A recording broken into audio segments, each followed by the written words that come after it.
আসসালামু আলাইকুম ওয়া রাহমাতুল্লাহ। আপনাদের সাথে কথা বলছি প্রফেসর ডক্টর মোহাম্মদ মহিউদ্দিন উজ্জ্বল। বাংলাদেশে নতুন ছাত্রদের যে রাজনৈতিক দল তৈরি হয়েছে ন্যাশনাল সিটিজেন পার্টি, তারা আজকে নির্বাচন কমিশনে তাদের নিবন্ধনের জন্য ডকুমেন্টস জমা দিয়েছে এবং তারা প্রতীক হিসাবে শাপলাকে তাদের প্রতীক হিসাবে চেয়েছে। শাপলা যদিও বাংলাদেশের জাতীয় যে মনোগ্রাম আছে সেটার মধ্যে আছে, শাপলা বাংলাদেশের জাতীয় ফুল। এখন আমি জানি না তাদেরকে শাপলা মনোনয়ন দিবে কিনা নিবন্ধনের প্রতীক হিসাবে। শাপলা খুব ভালো একটা চয়েস।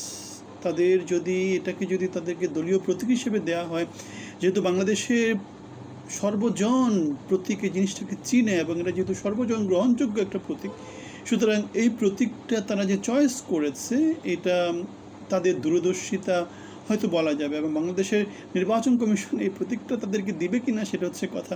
এই প্রতীকটা যদি তাদেরকে বরাদ্দ দেওয়া হয় তাহলে তারা মোটামুটি তারা তো ছাত্রদের রাজনৈতিক দল, আমরা দেখছি তাদের মধ্যে এখনও পরিপক্কতা আসেনি, তবে তারা অনেক স্ট্র্যাটেজিক। তারা জুলাই আগস্টে যেভাবে আন্দোলনগুলো করেছে, যেভাবে আন্দোলনটাকে তারা ধীরে ধীরে চূড়ান্ত পর্যায়ে নিয়ে গিয়েছে, আমরা দেখেছি সেখানে তারা বিচক্ষণতার পরিচয় দিয়েছে।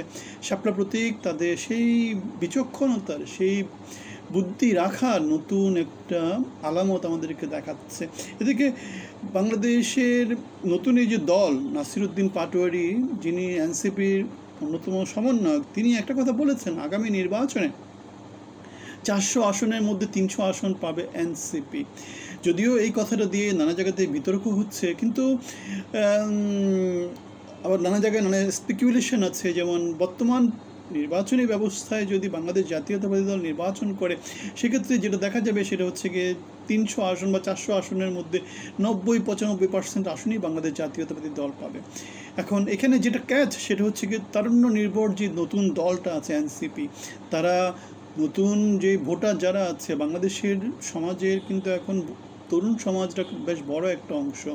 এখন তাদেরকে এনসিপি কিভাবে তাদের দলের মধ্যে নিয়ে আসে, তাদের চিন্তাভাবনার মধ্যে ইনক্লুড করে, সেটা এখন বড় একটা ব্যাপার। সুতরাং এনসিপি নাসিরউদ্দিন পাটোয়ারি যে কথাটা বলেছে 400 আসনের মধ্যে 300 আসন পাবে, সেটা একটু অতিরঞ্জিত বলা। আর সামনের দিনগুলোতে সেটা আমাদেরকে আরেকটু বেশি ক্লিয়ার হবে, অথবা নির্বাচনের জোটগুলো কীভাবে হয় সেটাও একটা ব্যাপার হিসেবে দেখা যাবে।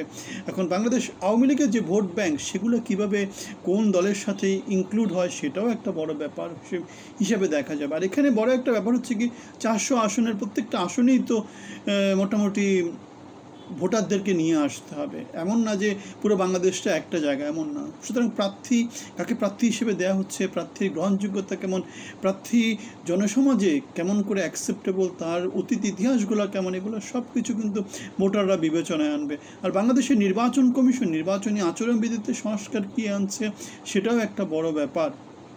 এখন নির্বাচন নিরপেক্ষ করতে হলে আমাদের পুলিশ প্রশাসনকেও নিরপেক্ষ ভূমিকা পালন করতে হবে, নির্বাচন কমিশনকে নিরপেক্ষ ভূমিকা পালন করতে হবে, অন্তর্বর্তী সরকার বা তত্ত্বাবধায়ক সরকার তাদেরকে নিরপেক্ষ ভূমিকা পালন করতে হবে। এখন বিএনপি যেহেতু সরকার গঠনের অন্যতম দাবিদার, নানা জায়গাতেই আলোচনাটাও আছে। যখনই তত্ত্বাবধায়ক সরকার আসবে, যখনই নির্বাচনের রোডম্যাপ দিয়ে দেওয়া হবে, তখন দেখা যাবে যে পুলিশ প্রশাসন, বাংলাদেশের পুরা যে রাষ্ট্র ব্যবস্থা, সবগুলো কিন্তু বিএনপি পিছনেই হয়তো বা সারিবদ্ধ হয়ে দাঁড়িয়ে যাবে। সুতরাং সেখানে তখন অন্য কোনো মতামত আর প্রাধান্য পাবে না। সুতরাং এই যে নানা মতামত নানা দিকে আছে, এগুলো হচ্ছে বেসিক্যালি বাজার অথবা বাংলাদেশের রাজনৈতিক মাঠে ময়দানে নানা রকম হাওয়া তুলে দিয়ে বাতাসটা বোঝার চেষ্টা করা। আমরা যেটা মনে করি সেটা হচ্ছে বাংলাদেশ জিতে যাক, যোগ্য মেধাভিত্তিক সমাজ বাংলাদেশে প্রতিষ্ঠিত হোক, সাম্যতা ন্যায় বিচার বাংলাদেশে আসুক এবং বাংলাদেশের মানুষ যোগ্যতা সম্পন্ন লোকদেরকেই ক্ষমতায়িত করুক। আমরা 55 বছরের বাংলাদেশে পরিবর্তনটা চাই। জুলাই আগস্টে হাজার হাজার ছেলেপেলের রক্তের বিনিময়ে আমরা পরিবর্তনটা চাই। 71-এর 30 লক্ষ মা বোনের ইজ্জতের বিনিময়ে আমরা পরিবর্তনটা চাই। আমরা একটা ব্যানারের কথা বলি, মানবিক বাংলাদেশ, জনগণের বাংলাদেশ। আমাদের সাথে ইনক্লুড হওয়ার জন্য আপনাদেরকে আমন্ত্রণ জানাচ্ছি। সবার জন্য শুভকামনা।